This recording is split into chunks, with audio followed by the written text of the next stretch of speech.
Yeah, Lori, we've talked with many people today who have close ties to the elementary school, the middle school, and the high school. And for a lot of people early this morning, they had no idea whether this was their children, their grandchildren that might be involved in this. Still a lot of raw emotion going through Newtown tonight in the Sandy Hook section of Newtown as people still sort of come to grips with what has transpired here in their town, something that obviously no one ever expected to happen, but people are just grieving to an extreme level tonight. Even those who are more indirectly involved still going through the motions of pain of those moments whenever they thought that perhaps these were their kids who were involved or their grandchildren who might have been killed. We talked to several residents today who are still coming to grips with this, and here's what they had to say. 20 children dead, 6 adults in one of the worst mass shootings in U.S. history has left those in Newtown in the Sandy Hook section filled with sadness and questions. I could not stop shaking. For what felt like an eternity, Joanne Cantamessa thought her grandkids might have been shot in the Friday morning massacre. It is a horror. I can't imagine if that was my grandchildren. I'm sorry.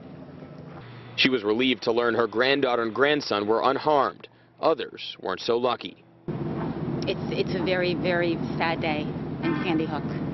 Hairdresser Denise Baylog was at work when the stream of ambulances and police rushed by. Like many in town, her shop now shut down for the day. It's going to be a rough next couple of weeks. I mean, it's right before the holidays as well. It's bad enough to bury your child or anyone. While the shooting was evil and perhaps the ugliest event one could imagine, conversely, Newtown is picturesque New England, described as Norman Rockwell-esque, normally free of violence. There was a bit of a magical insulation or a feeling of, tragedy won't happen here. And now it has, and unfortunately I think it's going to define this town.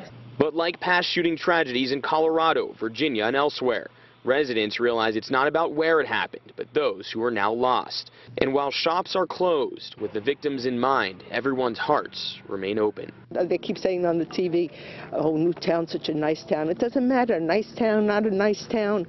It could happen anywhere. And it could happen anywhere. We've seen that in the past, but the thing is, with the size of Newtown, with the size of the Sandy Hook area, it is a small community. It's the kind of community where everyone seems to know everyone seems to have a connection. The hairdresser we spoke to there services many clients who are in this area, who have kids of a young age, and she's just dreading what she's going to hear in the coming hours, the coming days, as she finds out exactly which of her clients have lost their children.